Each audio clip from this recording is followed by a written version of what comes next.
Side quest, Patel family influence. Excuse me, Nightingale arson! A woman shouted from across the street so loudly that people started to stare.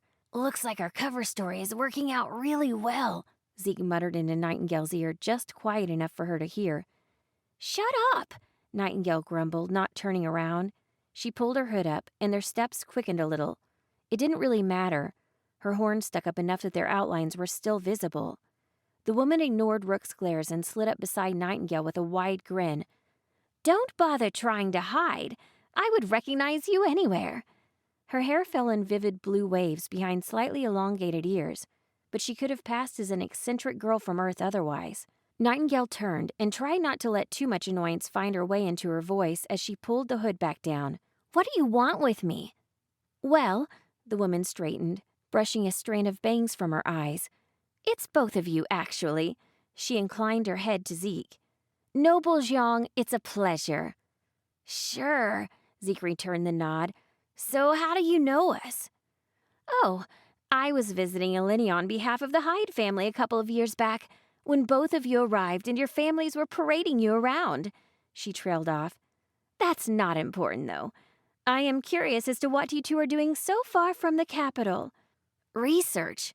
Zeke's voice was level. Who are you? Tegan Patel. My husband and I are the ones any problem falls to that's not important enough for the Hydes. She grinned at them. Anyway, I'm sure you're busy, so I won't waste your time. How about... She glanced up at the orange sky, the clouds already glowing crimson. Yeah, it's late enough. How about dinner? Someone who asks ought to be prepared to give. We shouldn't.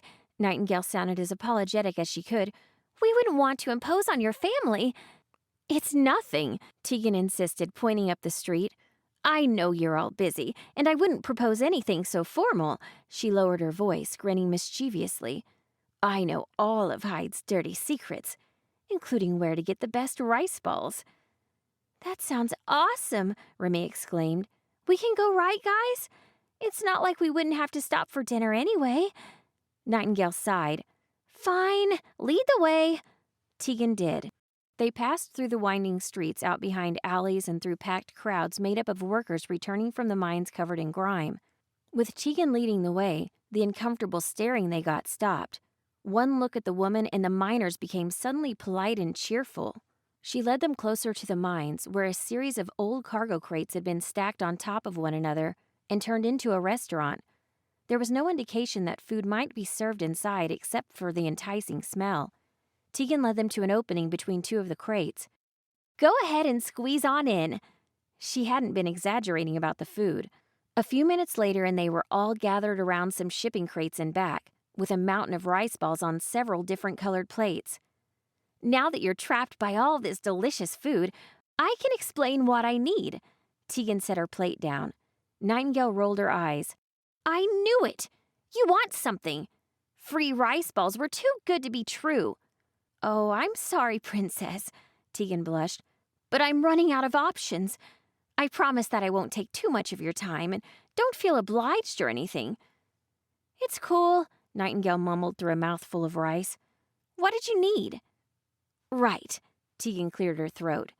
18 years ago, I had a daughter.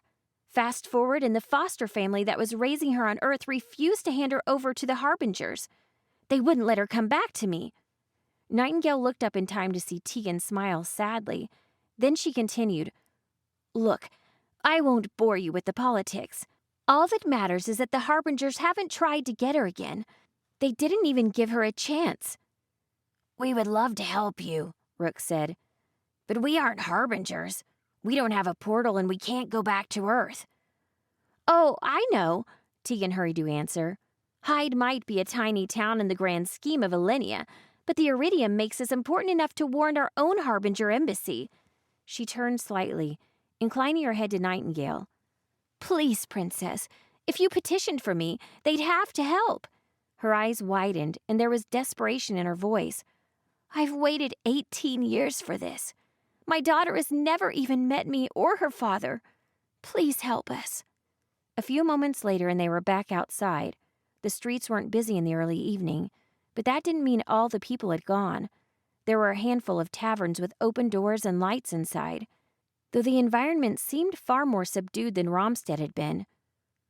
"I still think this is a bad idea," Remy muttered, voice low. "I love you guys, but I still miss my family back on Earth.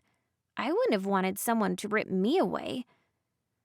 "I know how you feel," Zeke began. "Not all of us lived in a closet with abusive parents when we were told we were wizards. But Madara is awesome.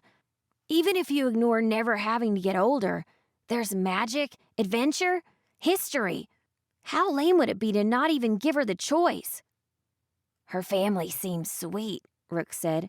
"The Patels might need their daughter as much as my family needed me." Remy grumbled unhappily, then turned back. "Night? I'm not sure," Nightingale eventually answered. "I understand how you feel, but couldn't the Harbingers at least give her a choice? She could always say no." Remy grunted, dragging her feet a little. "Fine. Whatever. Guess we should try at least."